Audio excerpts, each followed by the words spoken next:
You are listening to the Disney Dream Girls, an unofficial Disney theme parks podcast, and this is show number 551 for Sunday, the 15th of June, 2025. Where dreams begin. Hello and welcome to this week's Disney Dream Girls. My name is Michelle Young, and together with my jolly good chum Jane Phipps, we are your guides to the place where dreams begin.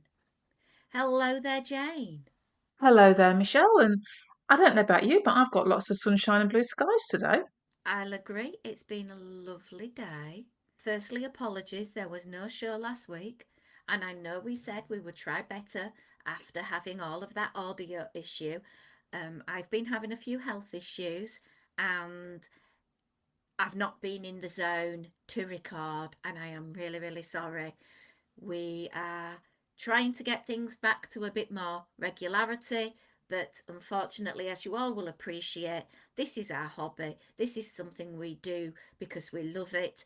And if I'm not feeling well and I'm not 100%, my heart is not going to be in a show. And ever the perfectionist, I want to give you guys the best of the best. And I felt over last week I wasn't going to give you the best of the best, but hopefully we had sort of skiing down the mountainside now, and hopefully my stabilizers will be off and I will be feeling a little bit more human and able to continue. So apologies, but let's get on with this week's show because we have got gabillions of things we want to talk about. Unless you've been hiding under a rock, you will have known that we said goodbye to the Muppet Courtyard. Oh, I think the Disney World is feeling a little bit bereft at the moment, feeling its loss. But I tell you what, Jane, mm-hmm. I tell you who's feeling the benefit. Not you and me, is it, Michelle? No, because we would never do this. Bayers, £37.70 for 3 pressed pennies from Muppet Vision. £75 for 4 pressed pennies and a pair of 3D glasses from Muppet Vision 3D. Oh, well, cheap at half the price then. I don't know why people have to it up. I don't mind paying a little bit for the service, but let's be honest, that is ridiculous. And do you know what? At least I know that if someone says to me, Michelle, if you're in the parks and you see this, would you mind getting it? I charge them what the checkout charged me. Absolutely. And that's something that, I think we've done it between ourselves, haven't we? That element of more than happy to pick something up for somebody if the costs are going to be covered, if P&P is going to be covered or whatever it may well be.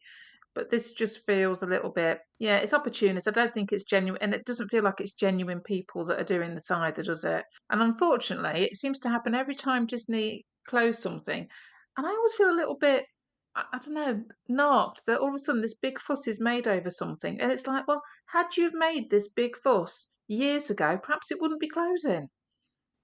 It was lovely to see the number of people visiting, and I just, as you say, feel that if they had those numbers, maybe their development plan for Monstropolis might have been in a different area, Mm. because I know every time I went to Hollywood Studios, I'd say 90% I'd be in Muppets because I love the franchise. It has warm, snuggly moments of watching the Muppet Show as I was growing up with my cousins, enjoying it, laughing, and being able to go and see that show was fabulous. So that's my gripe, and I'm really sorry, but I now want to go on to something warm, soft, and squishy. Oh, go on then. What's warm, soft, and squishy at the moment, Michelle? A bit of love. Ooh. There is this YouTuber, which the pupils in my class know all about, and he's a content creator. He spent $500,000 to rent out Disneyland for a date with his fiancée. I think the phrase comes to mind, more money than sense, but carry No, on. no, no, no, no, no, no, no. He hasn't. I would happily be his friend or backpack carrier if he was going to buy out Disneyland for us to be able to go and check it out and enjoy it and have a wonderful night.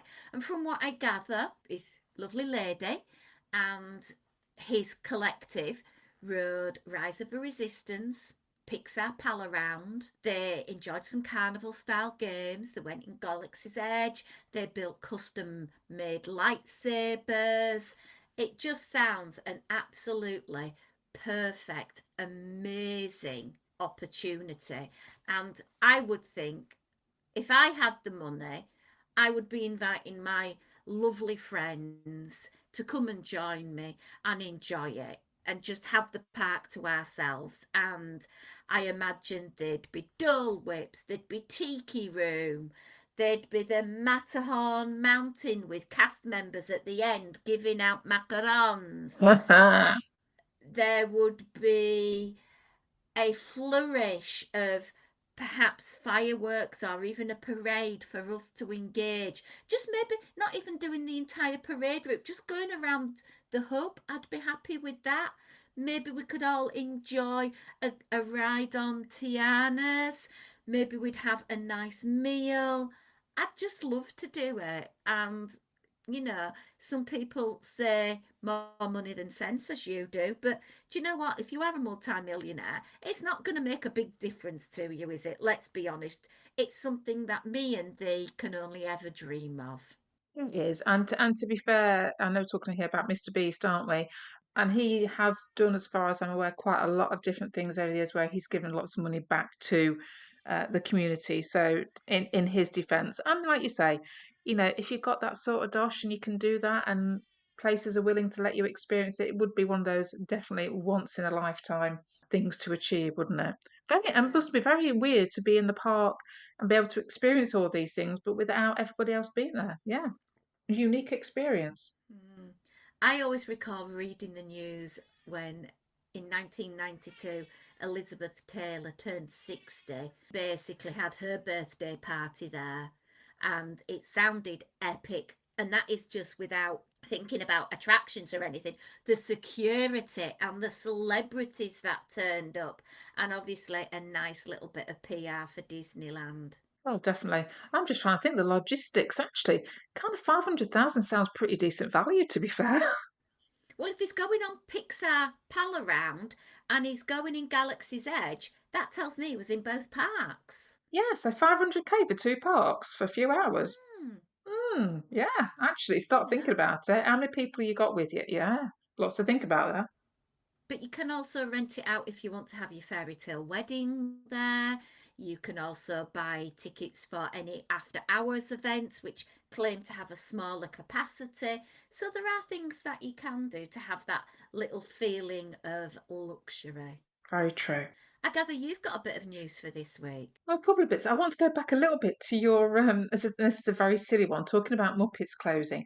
Did you notice, or had you seen that when the following day, they obviously took Muppet Courtyard and everything off the map on the My Disney Experience, Hmm. and there was a little bit of a glitch because as they obviously removed it, it kind of affected some of the wording for other attractions, and it cut off the names.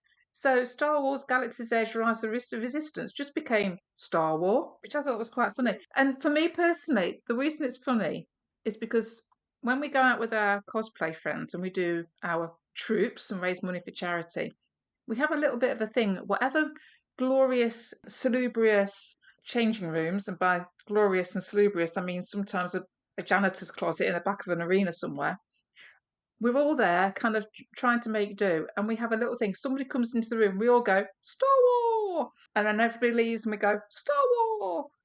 And as the day goes on, that exuberance of at the beginning of the day kind of goes quieter and quieter, and you get to the end of the day and we go Star War. So when I saw that Disney had like lost words off the map and it was just Star War, it kind of reminded me of all my friends and all my cosplay play buddies, and yeah, it kind of made me feel warm and fuzzy inside. Just a daft little thing, isn't it? Like that. Can I mention Starbucks to you, Michelle?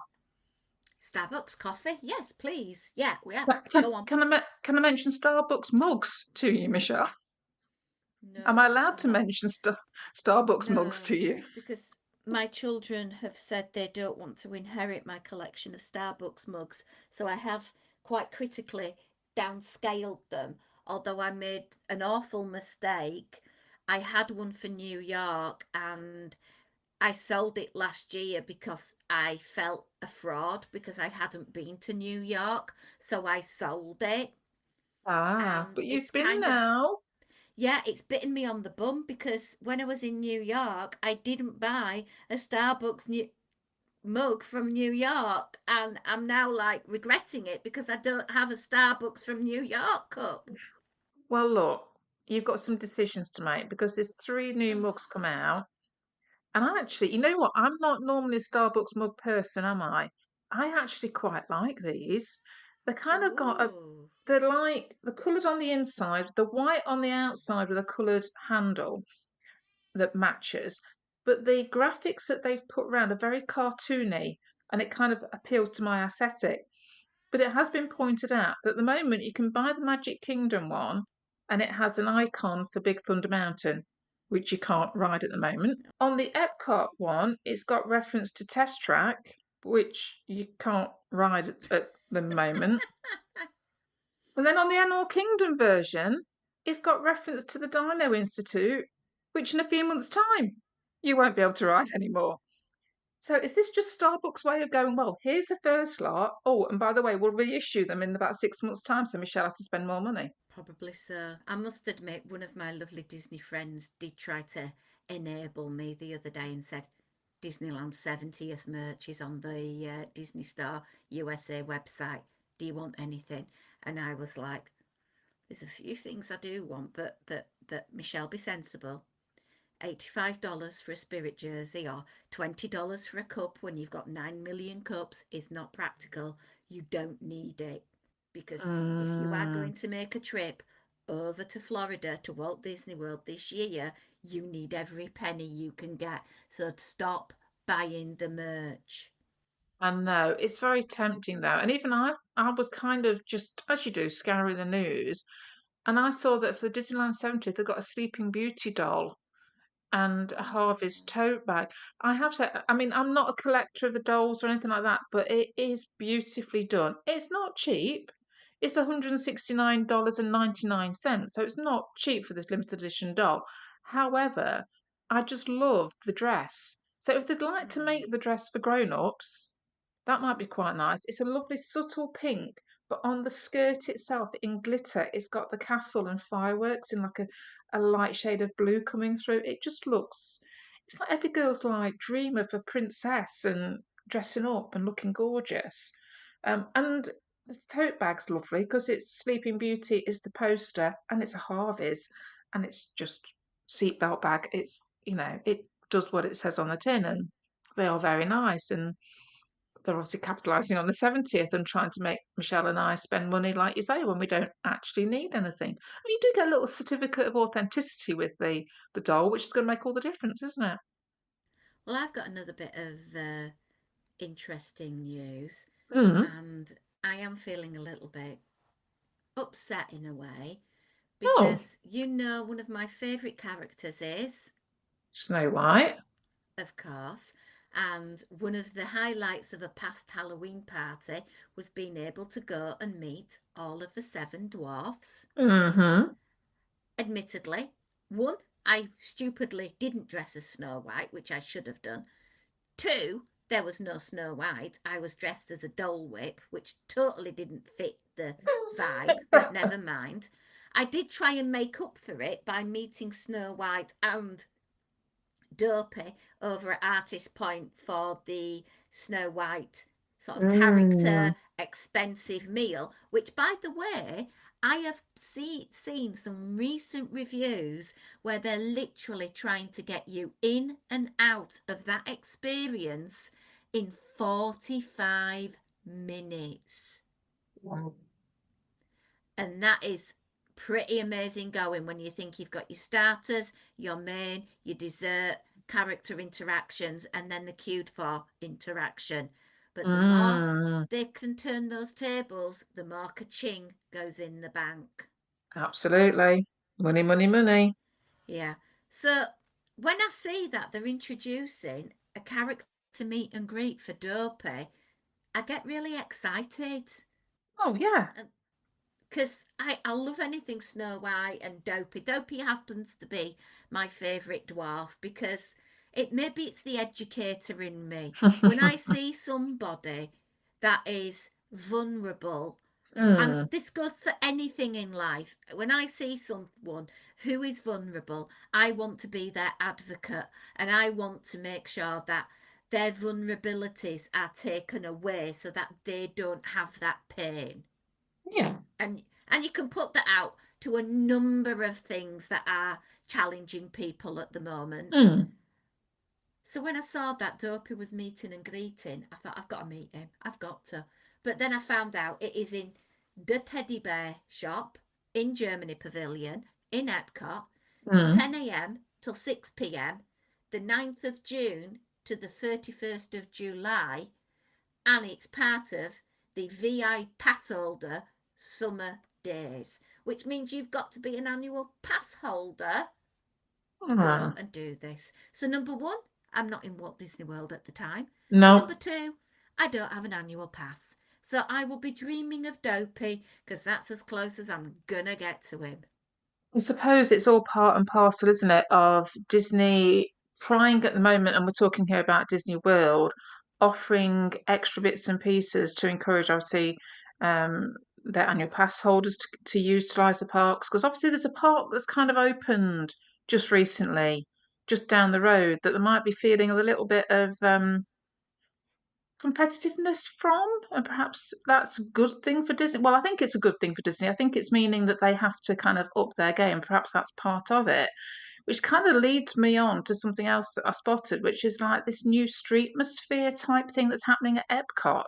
They've kind of brought in a couple of different roaming, and it's in inverted commas, animatronic character. It's not an animatronic character. It's a lady that's dressed up and she's pretending to be an animatronic character. And this is part of their Cool Kids Summer. So again, it's that thing of tapping into something that is hoping to draw people into the parks. And this is a character duo called Ms. Information and Al. And you basically got Ms. Information is a quote unquote animatronic learning about humans. And with her is Al, which is short for algorithm. They come Mm. from the Florida Artificial Intelligence Laboratory, aka FAIL, and they will be roaming around the area around Guardians of the Galaxy, Cosmic Rewind. So they're over there somewhere. So it's kind of going back to what we've kind of said Disney have been lacking of recently, particularly post pandemic, getting people out and about and giving different sorts of interactions in the parks. And obviously, we know how well Epic are doing this at the moment, both particularly in Harry Potter world and over in the Dark Universe. So this is probably a bit of a reaction to that. But if it means we get more things and we get some of those things that we've been missing over the years back, I'm kind of all for it. No, I concur 100% with that. It's quite interesting that they're going to be over in the Guardians area, maybe to entertain all the people that are in the queue while they're waiting. Maybe, although say it is supposed to be part of the cool kids summer, and I suppose it's maybe sciencey, but I don't know, cosmic science, something like that. But yeah, it's something. They've also kind of moved the pianist from Rose and Crown over to the Odyssey for a while as well, and they've got a double act called Max and Adar, the Amazing Masters of Variety. So think circus performers with spinning plates and that type of thing. And I think this is aimed at children to get them involved in the act as well. And that's over at Will's Celebration Gardens. So yeah, nice to see different bits and bobs coming back and at least if they're just trying these things and let's see what happens and whether or not this is the start of more of these sort of free entertainments that you can just stumble across.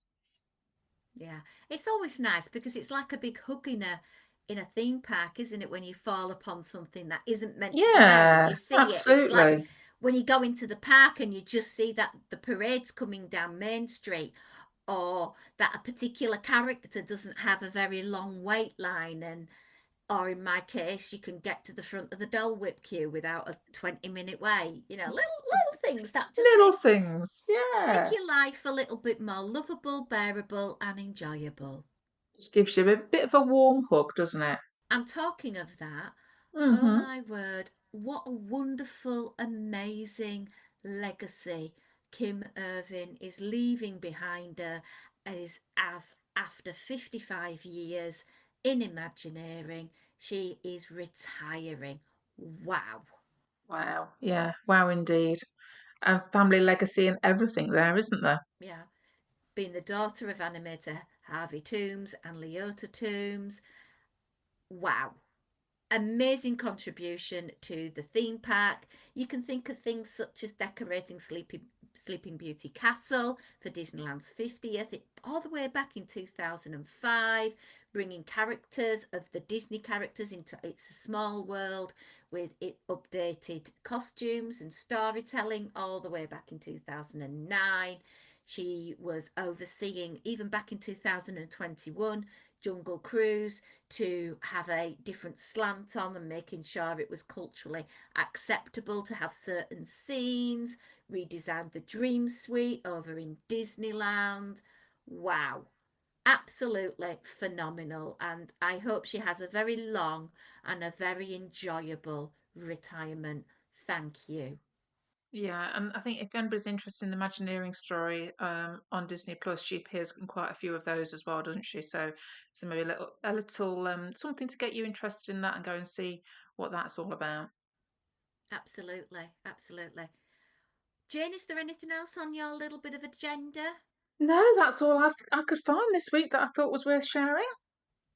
Well, there's so many things going on in the world of Disney right now. There's all those announcements from Disneyland that were happening Mm. about their expansion pad going over there.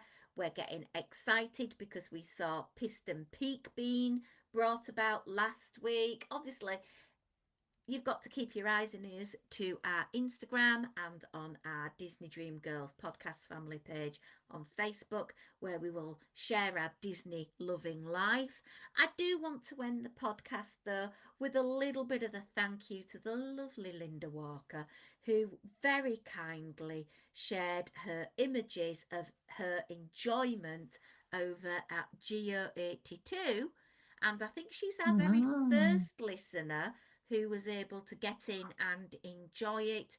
She said that the flatbread she had was particularly enjoyable. She loved the lounge, and I know from other people I have spoken to as well, the price point is a little bit on the pricey side, but I think it's trying to get the vibe of adult experience and quality rather than Mm. the low end type of things that you would probably be getting at a typical quick serve. So we will wait and see. We know our lovely friend Anthony Markham will be there at the Mm. beginning of July and he will be reporting for us as well. But again, if you are having a trip to Walt Disney World, why don't you get in touch with us and tell us about your experience, as we'd love to hear about your trip to Walt Disney World, Disneyland, Disney Cruise Line, in fact, anywhere in the world of Disney, even if it's just a quick countdown till your next trip. We would like to end the show by saying a massive thank you to our wonderful Patreon supporters. You will be getting a bonus show coming your way, as always, very, very soon. And thank you for keeping the show up and running. But until next time, it's a goodbye from me. And goodbye from me.